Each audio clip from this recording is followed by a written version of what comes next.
Hey folks, today we have a very, very cool guest with us, a soul queen in her own right, Aarya Ganesan. Aarya, thank you so much for being here with us, and please go ahead and tell us about yourself, all of the wonderful things that you're up to. First of all, thank you for having me. I'm so excited, and I've been looking forward to this all week. Oh, So I'm really happy to be here. So yeah, my name is Aarya Ganesan. I'm a singer, songwriter, composer from Bangalore, India. I am currently attending Berklee College of Music. I'm oh my pursuing a God. bachelor's degree in film score. So film scoring is basically writing music for film and visual media. Um, so very cinematic type of music.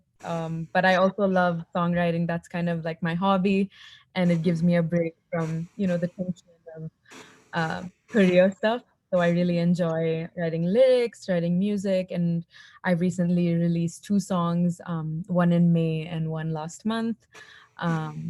So slowly kicking off things and starting to share my music. And I play the piano, I sing, I've started learning the cello. Oh my Um, gosh. and yeah, this lockdown, it's been difficult in many ways, but I've started picking up new skills and I've even started driving everywhere. So yeah, life It's is good. apparent you've got so many things in your repertoire. That's absolutely outstanding, man. More power to you. Honestly, it's insane how many things you're always involving in yourself. And you sound like somebody who really works towards everything. And is obviously, I see that in your music as well. You are very, very holistic and you want to work in every single aspect and you're nailing it. It's not that you're just doing it. It's that I think that's what's most inspiring about you is that you are giving time to everything. And is that something that you feel you have picked up from your Berkeley education, or is this just the person that you've been since the very beginning? I think in general, I tend to keep working at something until it's perfect. I'm very much um, I don't like the word perfectionist because I feel like sometimes it has a negative connotation to it, but I try to be very aware of my capabilities and at the same time also staying humble. Even if you do a good job, you should definitely be proud of yourself. You shouldn't always be like, oh, okay, don't like overstep boundaries and be over the top for no reason. I think it's important to be proud of yourself, but at the same time, um, see where you are and see what you're capable of becoming. And I think that attitude has been there since day one, but I think it really amplified when I went to college. Um, when I see so many people around me and I'm seeing what they're doing, and I'm like, hey, I want to do that too. And it's not really a competitive thing. That was one of the biggest shockers that I realized when I went to college that it's not competitive. Music doesn't always have to be competitive. It can be something that you learn from, and it's something that you appreciate everything around you, and you learn from that and try to push yourself further. So, so yeah, in that sense, I think college really made a big difference in me pushing myself and trying to open the boundaries. And you need to know what's beyond the boundaries before you try pushing them. And I think going to college really opened my brain to the kind of possibilities there are, and which kind of helped me find the courage to go for it. That's honestly so inspiring, and it's so important to remember as musicians. I think a lot of us tend to get very overly competitive, and as you said, it's incredible that you can look at it as an opportunity for growth rather than just thinking about it as like, oh, I have to be the best. But yeah, coming to that, I really feel like you are someone who has this, you figured out what your brand is and what makes you unique. And I have to tell you, I have been vibing to Doesn't Matter. My goodness, I just love the vocal trills that you do. I love all aspects of the song. It actually initially it reminded me of something along the lines of Tori Kelly or Amy Winehouse, the kind of really I really I love their music and I absolutely love the song. But then there were also places in the song that made it obvious that you had some really solid Hindustani or Carnatic training. There's a lot of Indian music influences in the song, which is really interesting to me. That's a beautiful piece of fusion that you've created. And I mean, also as someone who has the occasional like existential crisis every now and then, the lyrics definitely spoke to me, the meaning behind the song. So congratulations on that. It's really a beautiful Ew, piece of thank you art. so So much. everyone who's listening, please do yourself a favor and check it out now on any streaming app of your choice. Just doesn't matter by Aarya Ganesan. Beautiful, beautiful stuff. Thank you so much for creating it. It's honestly, it's just I'm obsessed with it. Uh, That if makes it's me not so apparent happy. yet, yeah, I'm just a huge, huge fan. So Thank yeah, you. that's absolutely it's just wonderful. So thank you for that. But so yeah, Arya, you mentioned that you studied film scoring at Berkeley, and that's just like you just keep getting more and more impressive. That's absolutely fantastic. So how was that experience for you? Like within Berkeley, learning from so many inspiring musicians around you. I think it was beyond what I could have expected. And Mm-hmm. I think um for me, I love home. I love India, but I do feel like it was a bubble that I was living Right. in my own bubble where like, oh, in school, everybody say, oh, you're fantastic. Oh, you're such a wonderful singer. Oh, this, oh, that. And you're like, yeah, yeah, okay, but can someone tell me I suck and tell me what I can work on? And I think I got that from going there because there are so many incredible musicians there. And it's not that you're not special. Everybody has something unique to offer, but also you need the right kind of guidance. Yeah. Um, and I think in my classes there, I realized there are folks who are just as good as me and better. And um, being able to see different people like that and not just being in this world of like, yeah, I'm the best and like everything's good. I'm only going to be showered with compliments. That doesn't help you grow. And so Berkeley really put things into perspective for me in that I'm not the only one doing this. And I'm not the only one with a dream. There's so many people who have the same dream, have the same drive to work towards that dream. So it definitely made me more realistic about my goals and understanding that things are competitive. That's how the industry is. And there's so many more factors that go into consideration besides your talent. And that's something sometimes you can't control. If it's who you are, that's something you can't control. Um, so that was like one of the biggest realizations of going to college and just having a formal education just puts so much more structure to it in a good way. And I think that depends on what kind of person you are. I really benefit from structured learning, at the same time experiences and things that are outside the walls of a classroom. But I am a big believer that you always need a teacher. um, you need someone Absolutely. who can, yeah, you need like a guru who can guide you through it. And that's what college has given me. So definitely one of the best decisions I've made. That's beautiful. That's wonderful that you feel that way. And yeah, I just like you mentioned, Guru. I feel like this is even within like Indian music. I've noticed that there is such a beautiful and like almost like a heavenly bond between like a student and a teacher. When I speak to like I haven't got any background in like Hindustani or classical music, but I see that they're so firm, and like you said, they have such a wonderful format of structured learning.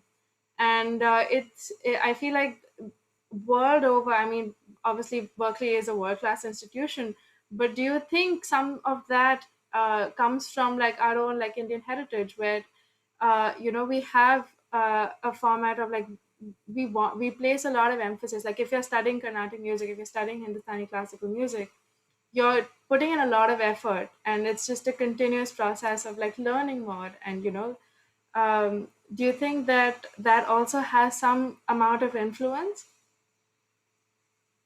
Yeah, I definitely think so. And I'll be honest, I've never had any training in Carnatic and Hindustani until now.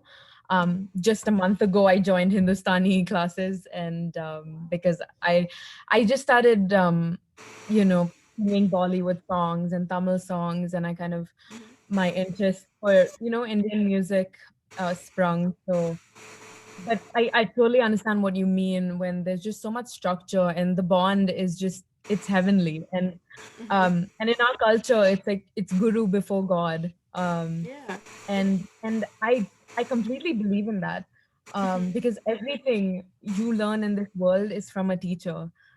Even if it's something like your parents, you when you're 3 years old, you pick up a behavior from them. They are your guru. Everything you are and everything you know is from someone who has taught you something, someone who has been your teacher. That can be your friend, that can be your niece, that can be your child, it can truly be anyone.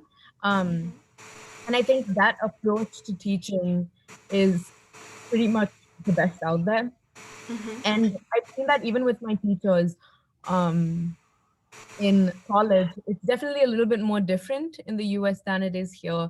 Over there, I would say it is effective the way they teach, but somehow I don't feel the kind of dedication like one on one the way we have it here. And Right. so, like me as a student and being from India, I'm always like, okay, teach me more. Okay, when are you free? Can I come to your office hours? Can I come here? Can I annoy and bug the shit out of you until I get all the information I possibly can? Um, so and and the best part over there is when they realize that you're taking interest, they will go out of their way to help you. And I think that's something from a student's part and from your upbringing, you should show that you're interested. It's not like, whatever you say, I'm just going to take it and move on. Um, you want to squeeze every ounce of information from that teacher, and they're teachers and they're passionate about teaching, and they will have no problem in wanting to help you out. So yeah, it's just been a great experience with teachers, and just having a teacher to begin with is really the tool to success. That's so pertinent that you brought that out, and it's really inspiring to see that you're that proactive with music. I feel like a lot of people view music as, either a hobby or a pastime, which is completely fine, but I feel like definitely if it's something that you want to be serious about, it's so important to be proactive, just the way that you would with any other field. And that's really, really important. And I love that you brought that out.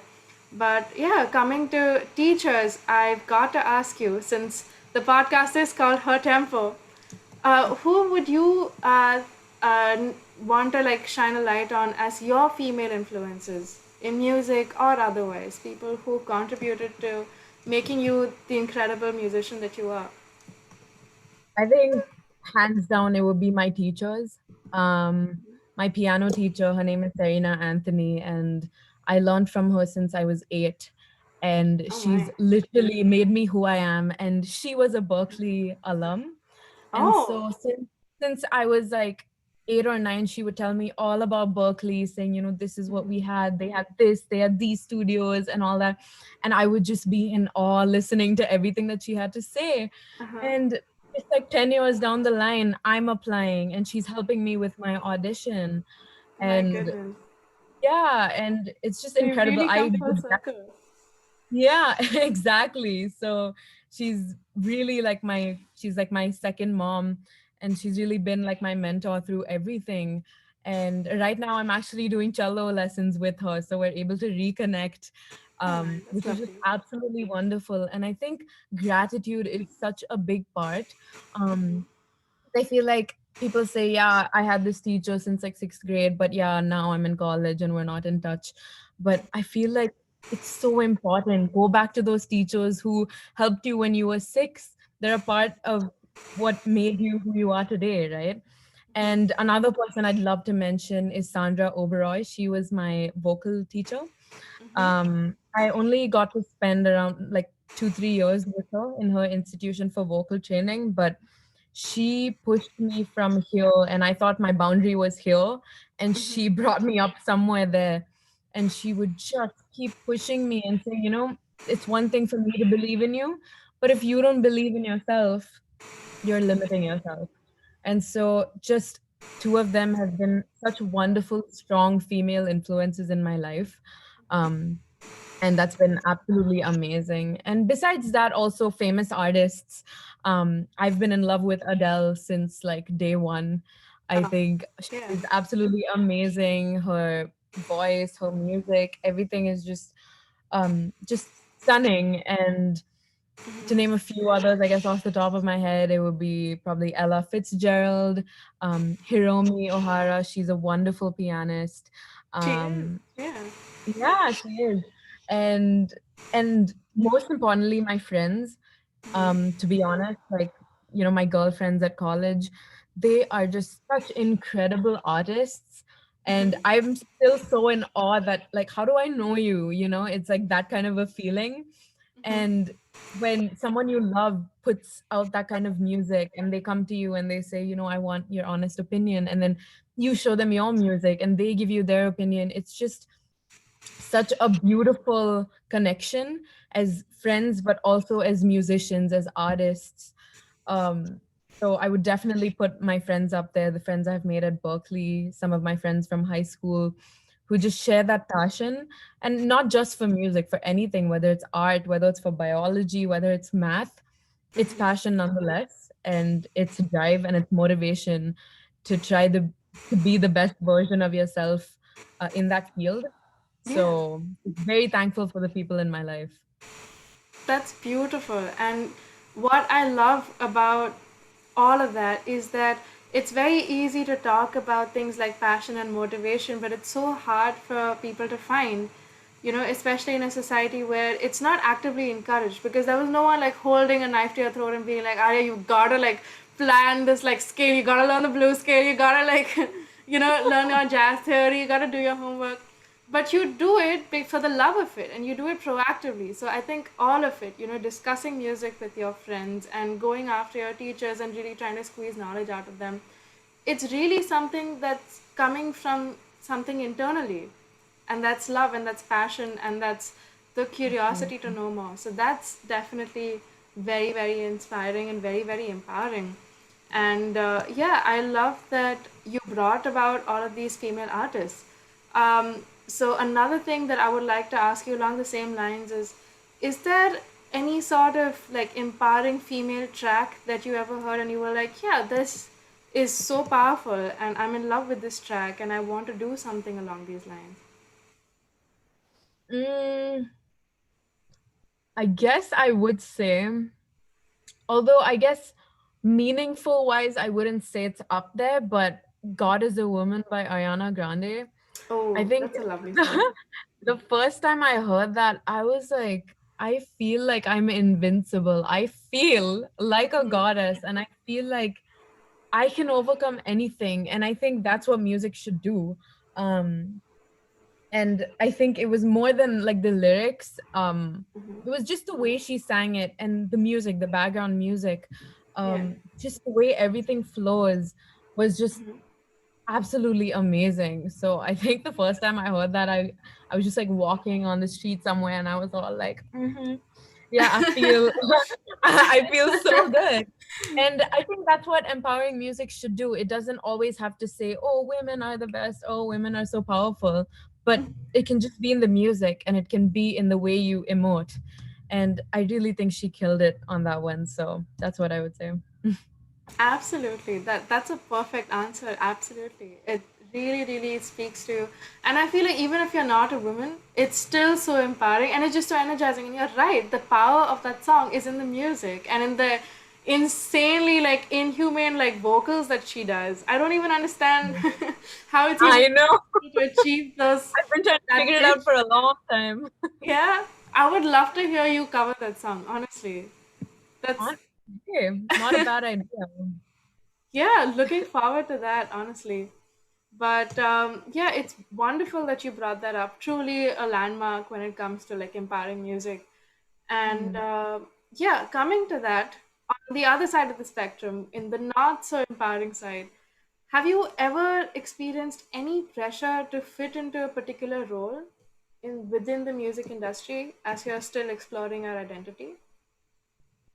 Definitely. And I think even putting the whole male and female artist division aside, I think artists in general feel a lot of pressure, because what you release becomes who you are.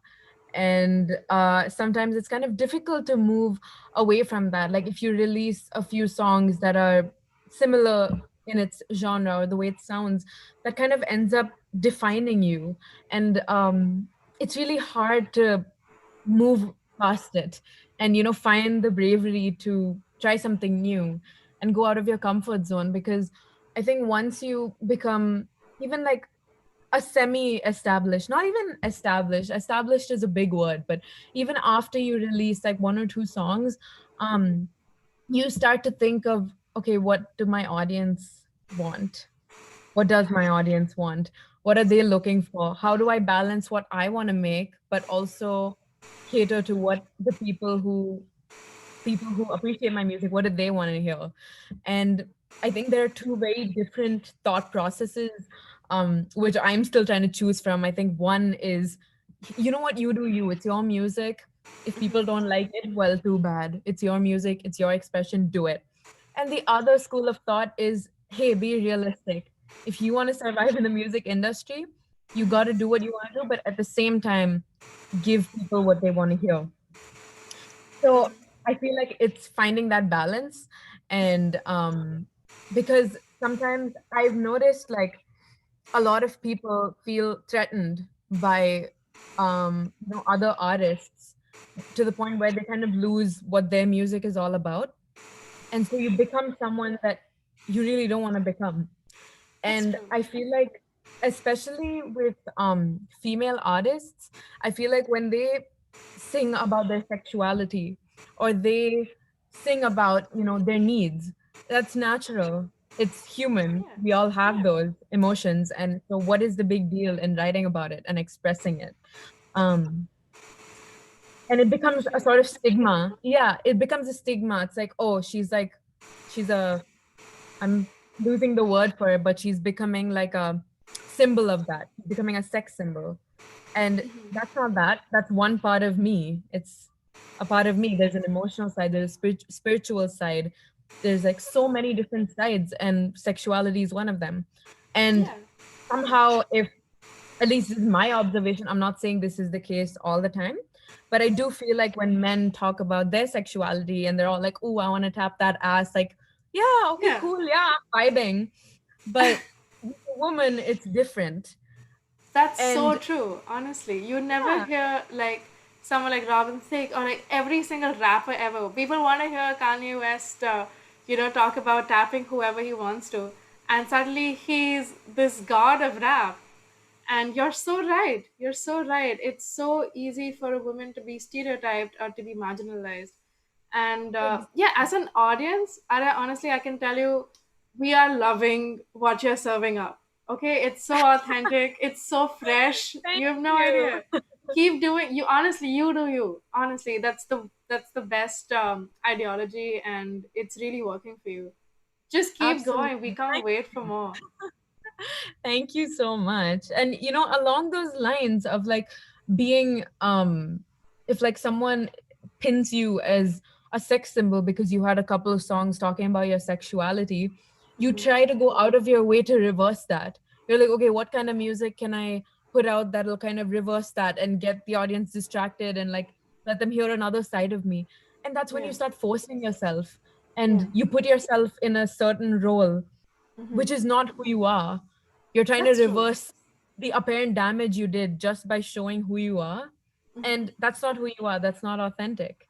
And That's so that's true. when it really becomes tricky because a lot of people in the industry have suffered from being themselves because that ends up being something that they're ashamed of. So definitely, I feel like everybody um, are pressurized in the industry. And I personally think it comes down to willpower. It's just the willpower to stand by who you are and be proud of it and own it. That's wonderful. That's beautifully put. Honestly, I'm into everything that you just said. And do you think it's more of like a finding a balance between how vulnerable should I be in music? Because sometimes I feel like a lot of the songwriters that I listen to, I really like to listen to people who write about their like innermost thoughts, which are like, they voice the voice inside their head. And versus like someone who's like, oh, I should just write about like cash and just being rich and like the things that like millennials consider to be cool. Right. Do you think like you should rest on either of the extremes or like try to find a balance between the two? What's your advice on like trying to navigate that space? I think um, finding a balance is very important. But at the same time, everybody is different. Every person's approach, everything is different. So I started writing songs when I was like 2000, when I was 13, like in 2013, I think I wrote my first song.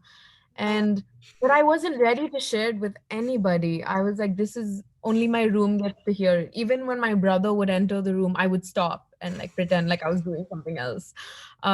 Because I wasn't ready. And it's because I knew like people in general are nosy and they're like, oh, what is this song about? Oh, is it about some guy? And it's like, I'm not ready to answer those kind of questions. And nor do I want to have to owe anybody an explanation. And so it takes time to share that side of you. And for me, it took me pretty much like 7 years since then to finally put out some music because I wasn't ready emotionally to be vulnerable and I wasn't ready to answer questions. And I wasn't even ready to say, well, it's up to you. That's what I do. I say, okay, you're asking me for the meaning. It's whatever you want it to be. When I put it out, it becomes your song. So you take it how you want to take it. So how I see it has no matter to how you see it.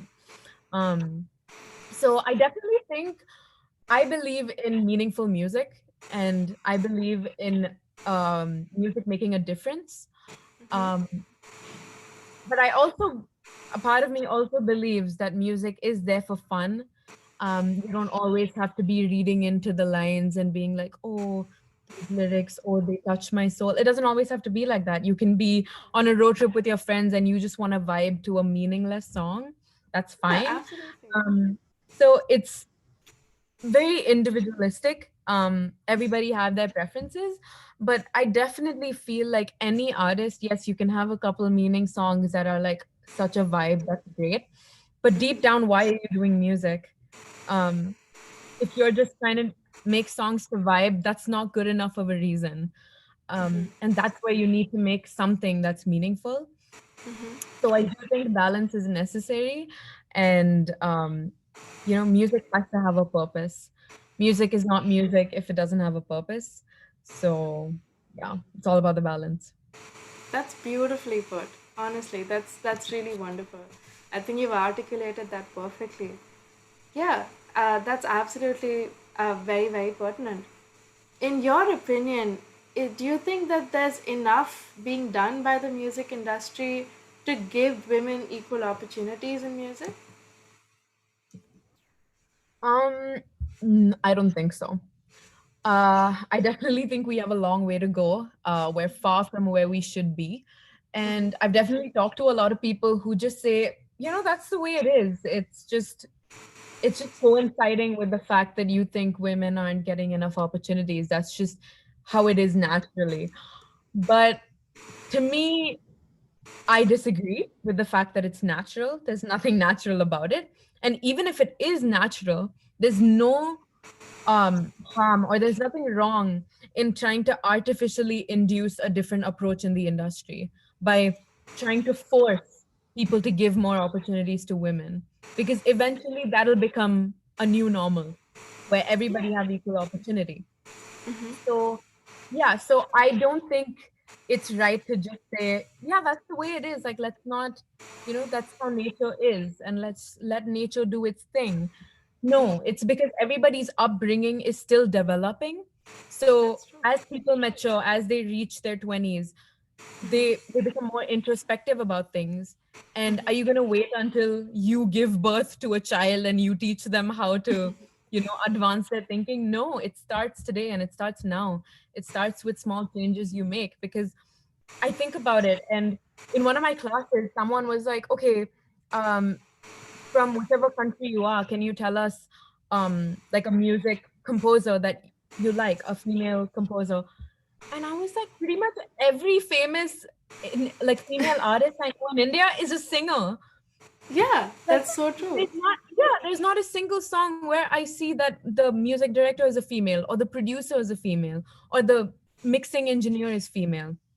They're all male. And yes, maybe there might be lesser, female composers like me, but that's not an excuse to not give them an opportunity.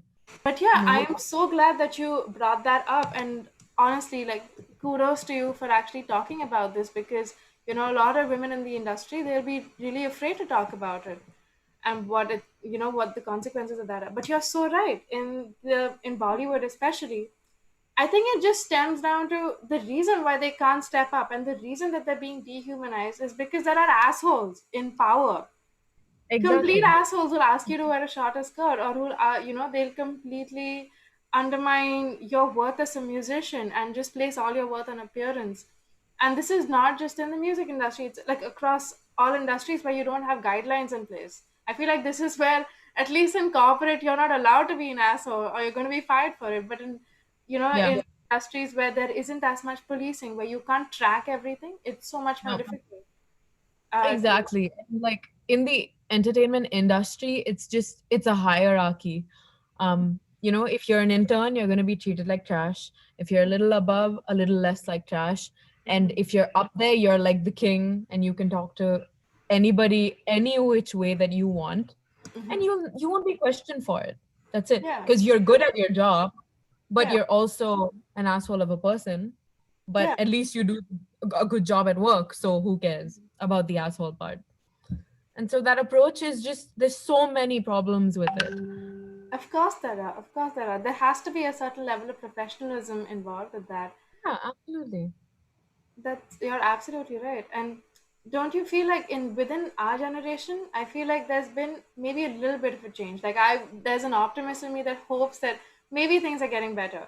Because when I was a little younger and I was starting to explore like music as like, oh, this is something I want to do when I grow up.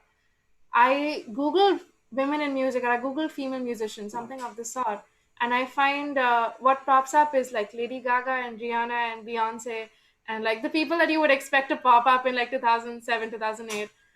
And but underneath that is not a list of their songs. It's not a list of their albums. It's a list of their body mass index, their height, their weight, and I was so confused because this is the first thing that starts within the search result, which is just that was shocking to me.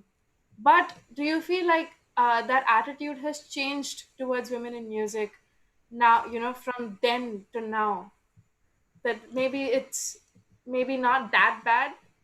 Is there still hope? I think there is hope. And I think there always should be hope, because the second we lose hope, that means we believe nothing is going to change. And if we believe that, nothing will change. Um, but I definitely do think that things have changed, in that women are able to speak up a little more. And even in the last like 5 years, so many women have come out and talked about when they have been mistreated, and when they were objectified, and when they were spoken really rudely.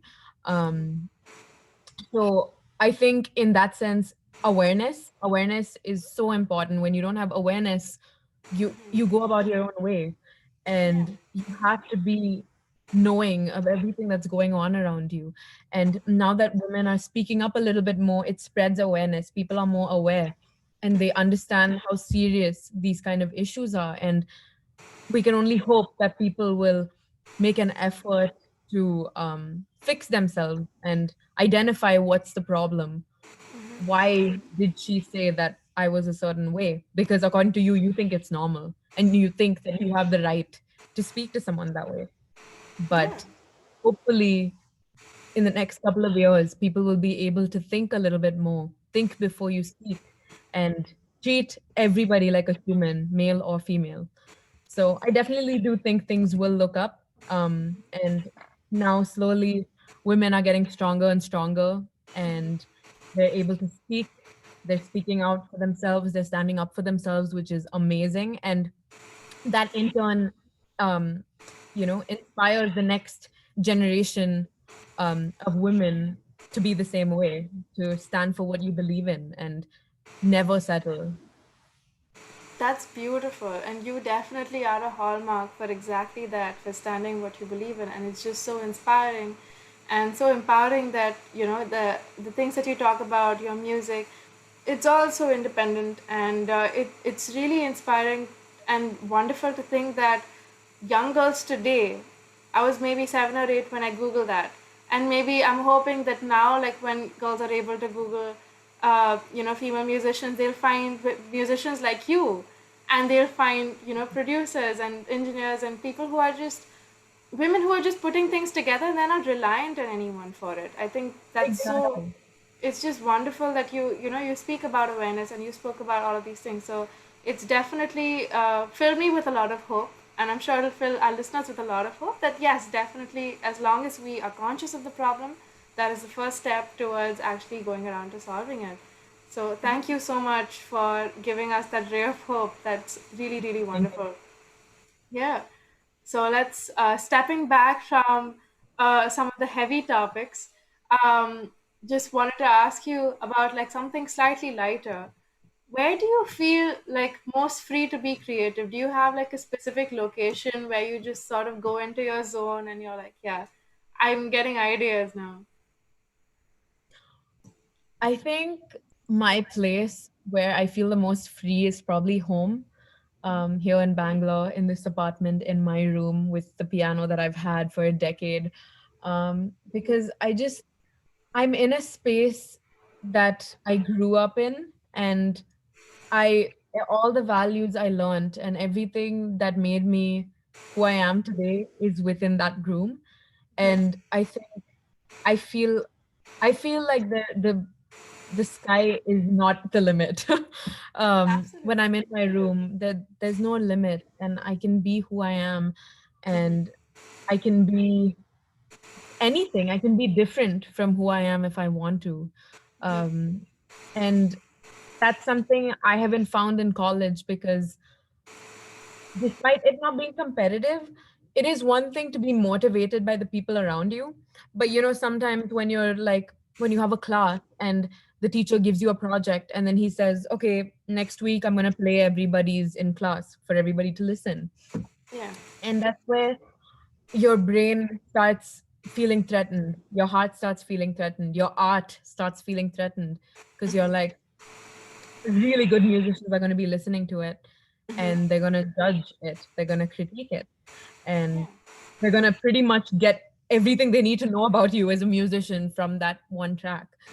And that's where it hinders your authenticity, because sometimes you're going to try to be something you're not, Yeah. the hope to impress a group of people, because you're like, Absolutely. oh, R&B is the new happening thing, but my music is maybe a little bit more, jazzy, and it's a little bit more world music. It's a little bit more Indian, but I don't know if they'll get that. So let me make it super American and make it super R&B. So it's something they like. But is that you? No, it's not. And so that's kind of an issue that I usually face in college, in that I actively try to be who I am and not feel like it's not good enough. But sometimes it gets to you, the pressure gets to you, and you just want to do right by everybody. You want to do right by your professor, and you want to do anything you can to really shine. But I don't have any of those pressures at home. Um, I have my own space, and I have I have the people who brought me up around me, and who will just accept me for whatever I do, really. And I think that's where the bottom line is, like, no judgments, no negativity, nothing. And that's why I think home's where my heart is always. And I hope to come back here once I'm done with my degree, because I feel like I'm the most me when I'm here. That's beautiful. That's really, really lovely to hear. And you're absolutely right. Home is where the heart is, and that's where I hope that you get to spend a lot more time at home so that you get to be more creative and we get to hear a lot of those lovely Aarya Ganesan originals. So, yeah, that's really, really lovely. Absolutely. So, this one is a question for any upcoming musicians out there.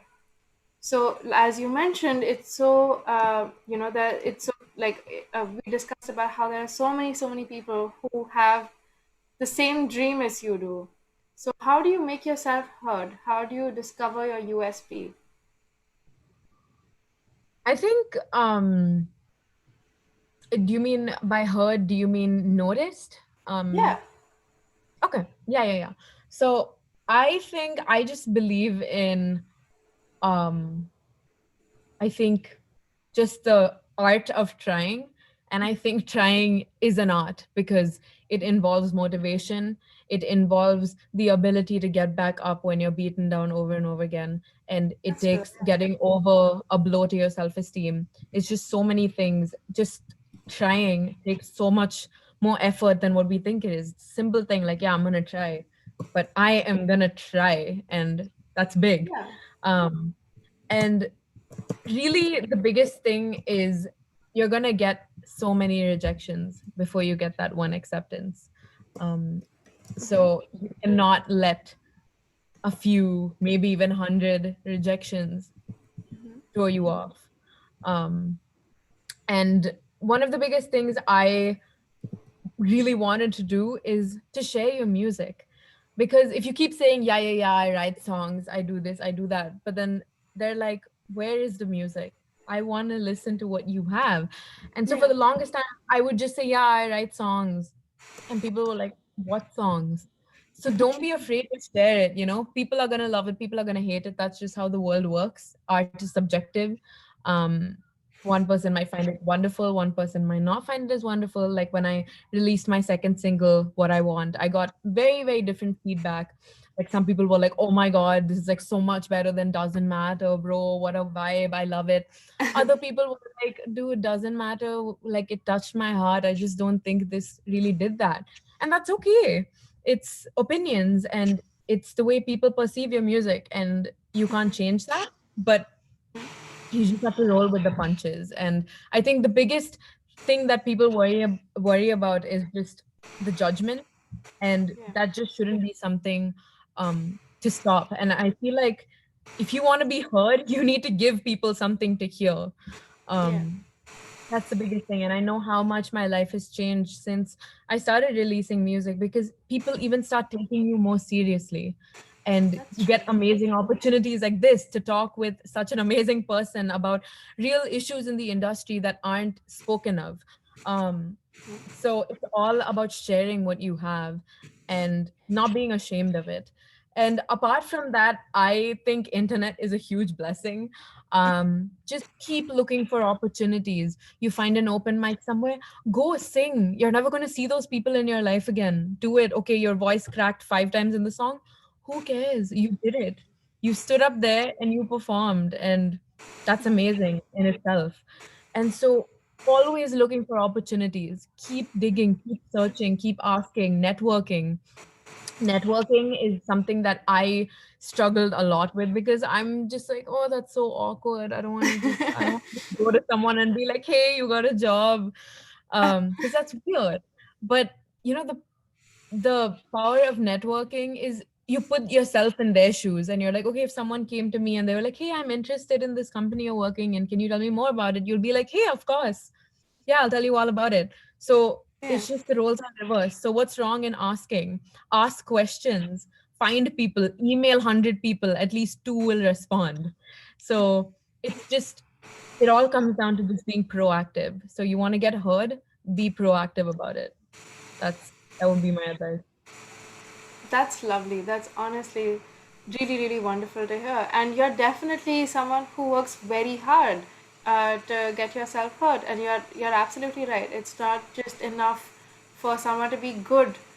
You can invest the world within your music, but if you're not, working towards, like you said, networking is so important. And definitely, I feel like a lot of artistic people, they struggle with it because the way that they emote, the way that their connection is through that art form. And this has been like a story through time. A lot of, brilliant artists have been socially awkward. And it's definitely, even though it's a challenge, you're right. Networking is very, very important and very crucial to grow, especially in the entertainment industry. So thanks for that. That's Exactly. honestly beautiful advice for any upcoming musician out there. So thanks for that. Let's move on to a bit of a cliched question, but one that I think is still worth asking. Do you have any regrets? I doubt there would be because you've had such a beautiful curve right from, being young and like listening to stories from about Berkeley from your teacher to actually attending Berkeley yourself. But do you think that would you would prefer to have something in your path go different, whether it's features out of your control, things that you feel like would have made your journey smoother? Um, I definitely think looking back, um, I let a lot of little things come in the way. And maybe it was a mature, like an immaturity thing, that it took me some time to be more grown up about it and be like, you know what, this is what it is. But I just feel like I was always too sensitive. And as an artist, we all are sensitive. I think every single person in the world is an artist in some way or the other. And that's like the sensitivity that we have. And I feel like I just never could um, see the good part of criticism.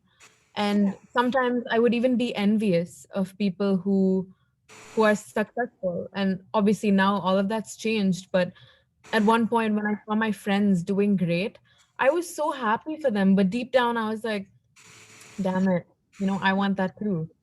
But that attitude was it really pulled me behind on a lot of things.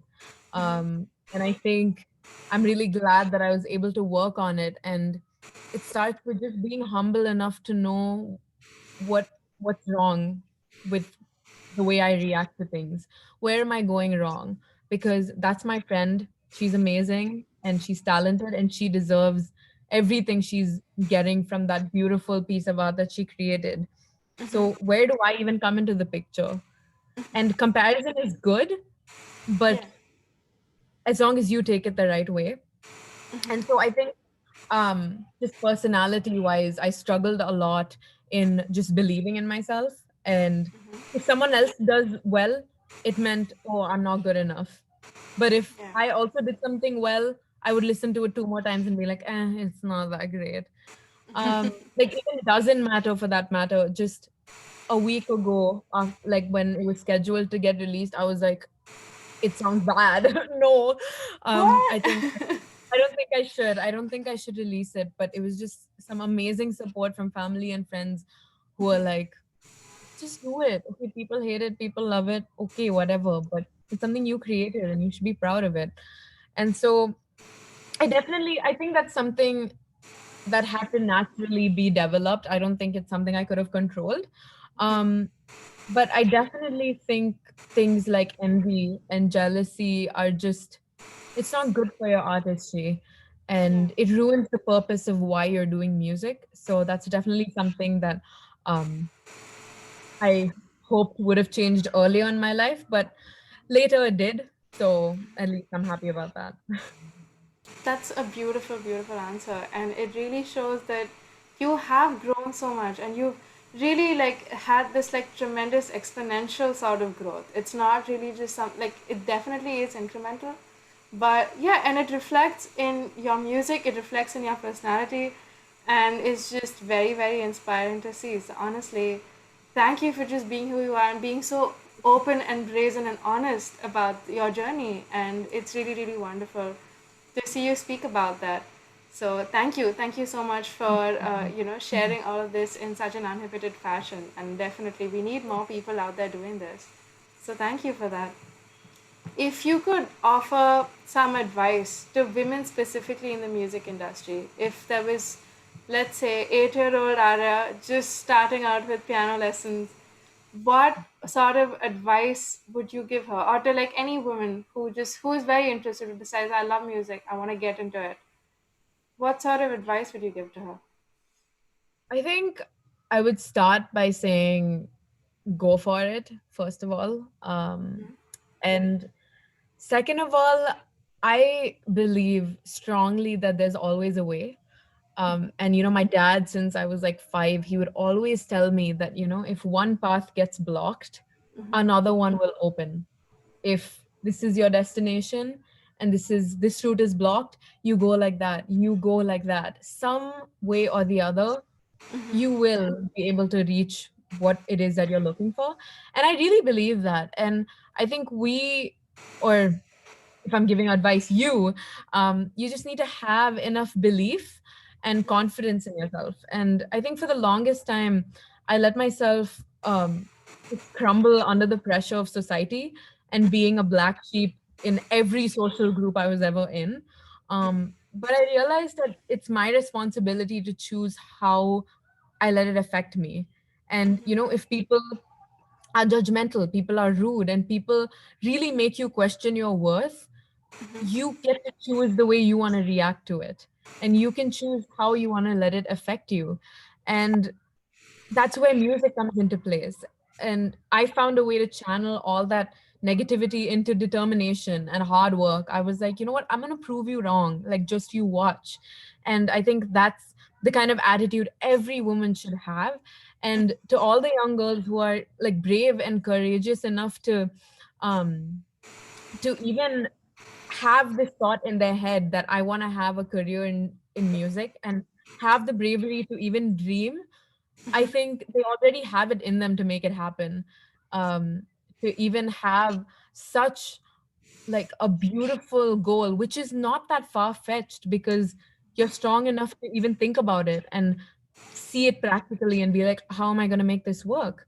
And I think that, you can't get by in an industry by settling for second best.